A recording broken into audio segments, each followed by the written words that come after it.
మాట్లాడుకోవచ్చండి. Thank you very much.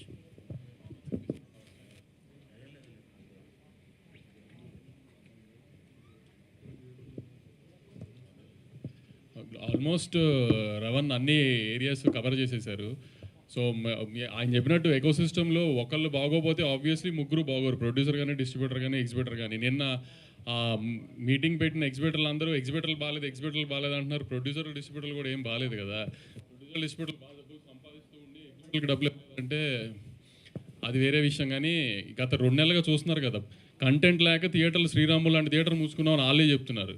మీరు ఎగ్జిబిషన్లో ఇలాంటి కండిషన్స్ అన్ని పెట్టి కంటెంట్ చేయనివ్వకుండా చేస్తే మమ్మల్ని థియేటర్ ఖాళీగా పెట్టుకోవాల్సింది తప్పితే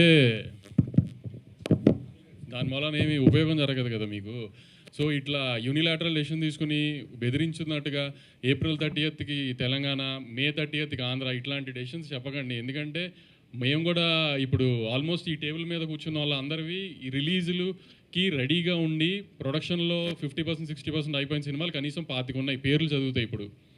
పెద్ద సినిమాల నుంచి, మిడ్ రేంజ్ సినిమాల నుంచి, చిన్న సినిమాల దాకా ఈ అన్నిటికీ మేము almost production cost 70 to 80% spend చేసేసాము.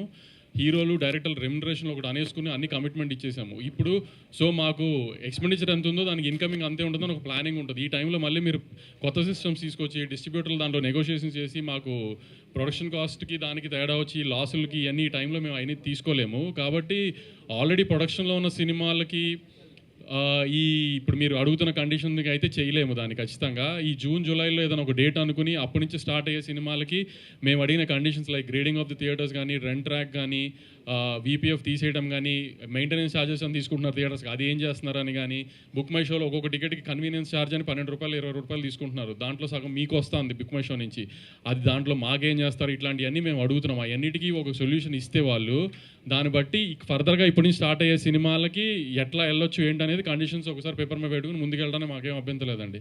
నిన్న ఒక చాలా పెద్ద ఎగ్జిబిటరు, జస్ట్ ఒక 300 మల్టీప్లెక్స్ స్క్రీన్స్ ఉన్న ఎగ్జిబిటరు, ఆయన సింగిల్ స్క్రీన్స్ బాధల గురించి చెప్తున్నారు. అది కొంచెం వినడానికి నిన్న నవ్వు వచ్చినా కానీ మనం ఏం చేయలేకపోతున్నాం. ఎందుకంటే సి సెంటర్ నుంచి, బి సెంటర్ నుంచి, ఏ సెంటర్ దాకా ఎక్కడ స్థలం దొరికితే అక్కడ మల్టీప్లెక్స్ కట్టేసి సింగిల్ స్క్రీన్స్కి రావాల్సిన రెవెన్యూని కూడా రానివ్వకుండా చేస్తున్న ఆ ఎగ్జిబిటరు ఆయన సింగిల్ స్క్రీన్ కష్టాల గురించి మాట్లాడుతుంటే చాలా హాస్యాస్పదంగా ఉందండి.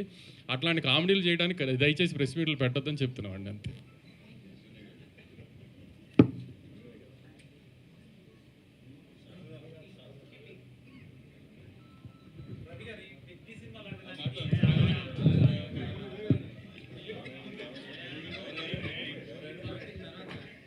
గుడ్ ఈవినింగ్ అండి. అదే మా రవి గారు అండ్ వంశీ చెప్పినట్టు డెఫినెట్గా